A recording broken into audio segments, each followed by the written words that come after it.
ঈশ্বরের নাম নিয়ে, যিনি অত্যন্ত করুণাময় এবং দয়ালু। আর আজকে যে টপিক নিয়ে আজকের আপনাদের কাছে উপস্থিত হয়েছি, গতকাল অর্থাৎ 21শে জুলাই কালকেই হলদিয়া বিধানসভার অন্তর্গত পূর্ব মেদিনীপুর জেলায় চৈতন্যপুরে ঐতিহ্যবাহী যে পূর্ণিমা রথের কালকের সেই শুভ সূচনা। আর প্রচুর জনসমাগম হবে এবং আপনাদেরকেও আমার ভিডিওর মারফতে আপনাদেরকে আমন্ত্রণ জানিয়ে রাখলাম, আপনারা আসুন এবং সবাই এই রথযাত্রার সামিল হন। এটা পূর্ণিমা রথযাত্রা, একটা ঐতিহ্যবাহী, দীর্ঘদিন ধরে এই রথযাত্রা প্রচলিত। তাই আপনাদেরকে সবাইকে অনুরোধ করব, যেটা এবছর একটা নতুন বিষয়, বক্স, যেটা বক্স নিয়ে অনেকের অনেক কিছু প্রবলেম আছে, বিশেষ করে যারা বয়োজ্যেষ্ঠ মানুষরা রয়েছেন তাদের তো খুবই অসুবিধার মুখে পড়তে হয়।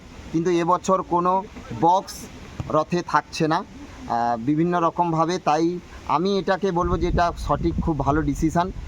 বয়স্ক জ্যেষ্ঠ মানুষরা, যারা সিনিয়র সিটিজেন আছেন, তারা খুব সুষ্ঠুভাবে এই রথযাত্রা উদযাপন করবেন এবং রথ টানবেন, এবং সমস্ত ছোট ছোট ভাইরা এবং আমার যত বন্ধুরা তারা খুব ভালোভাবে আনন্দ করবেন এই আশা করছি।